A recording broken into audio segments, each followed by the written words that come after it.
John chapter 7. After this, Jesus went around in Galilee. He did not want to go about in Judea because the Jewish leaders there were looking for a way to kill him. But when the Jewish festival of tabernacles was near, Jesus' brothers said to him, "Leave Galilee and go to Judea, so that your disciples there may see the works you do.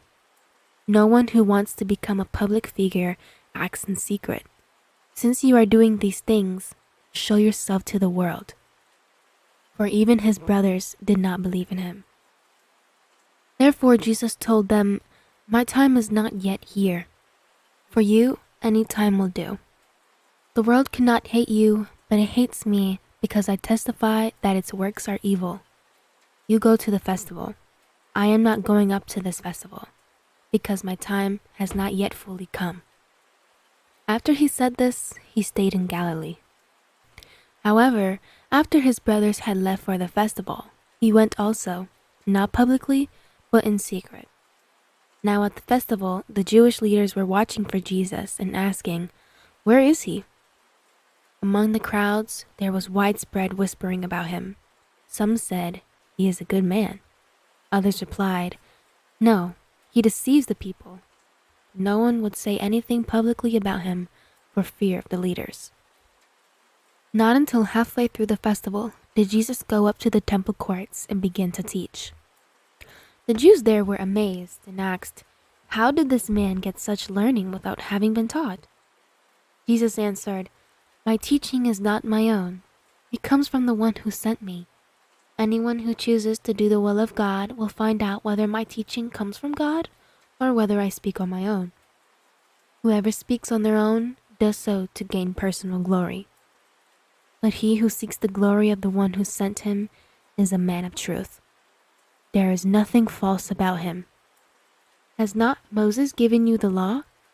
Yet none of you keeps the law. Why are you trying to kill me?" "You are demon-possessed," the crowd answered. "Who is trying to kill you?" Jesus said to them, "I did one miracle, and you are all amazed. Yet because Moses gave you circumcision, you circumcise a boy on the Sabbath. Now if a boy can be circumcised on the Sabbath, so that the law of Moses may not be broken, why are you angry with me for healing a man's whole body on the Sabbath? Stop judging by mere appearances, but instead judge correctly." At that point, some of the people of Jerusalem began to ask, "Isn't this the man they are trying to kill? Here he is, speaking publicly, and they are not saying a word to him. Have the authorities really concluded that he is the Messiah? But we know where this man is from. When the Messiah comes, no one will know where he is from." Then Jesus, still teaching in the temple courts, cried out, "Yes, you know me, and you know where I am from. I am not here on my own authority, but he who sent me is true. You do not know him, but I know him, because I am from him, and he sent me." At this, they tried to seize him, but no one laid a hand on him, because his hour had not yet come. Still, many in the crowd believed in him. They said, "When the Messiah comes, will he perform more signs than this man?" The Pharisees heard the crowd whispering such things about him. Then the chief priests and the Pharisees sent temple guards to arrest him. Jesus said, "I am with you for only a short time, and then I am going to the one who sent me. You will look for me, but you will not find me, and where I am, you cannot come." The Jews said to one another, "Where does this man intend to go that we cannot find him? Will he go where our people live, scattered among the Greeks, and teach the Greeks? What did he mean when he said, 'You will look for me, but you will not find me, and where I am, you cannot come'?" On the last and greatest day of the festival, Jesus stood and said in a loud voice, "Let anyone who is thirsty come to me and drink. Whoever believes in me, as Scripture has said, rivers of living water will flow from within them." By this he meant the Spirit, whom those who believed in him were later to receive. Up to that point, the Spirit had not been given, since Jesus had not yet been glorified.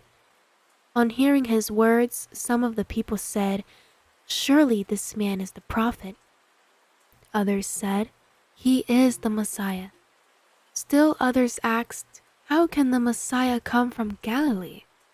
Does not Scripture say that the Messiah will come from David's descendants and from Bethlehem, the town where David lived?" Thus the people were divided because of Jesus. Some wanted to seize him, but no one laid a hand on him. Finally, the temple guards went back to the chief priests and the Pharisees, who asked them, "Why didn't you bring him in?" "No one ever spoke the way this man does," the guards replied. "You mean he has deceived you also?" The Pharisees retorted. "Have any of the rulers or of the Pharisees believed in him?" "No, but this mob that knows nothing of the law, there is a curse on them." Nicodemus, who had gone to Jesus earlier and who was one of their own number, asked, "Does our law condemn a man without first hearing him to find out what he has been doing?" They replied, "Are you from Galilee too? Look into it, and you will find that a prophet does not come out of Galilee."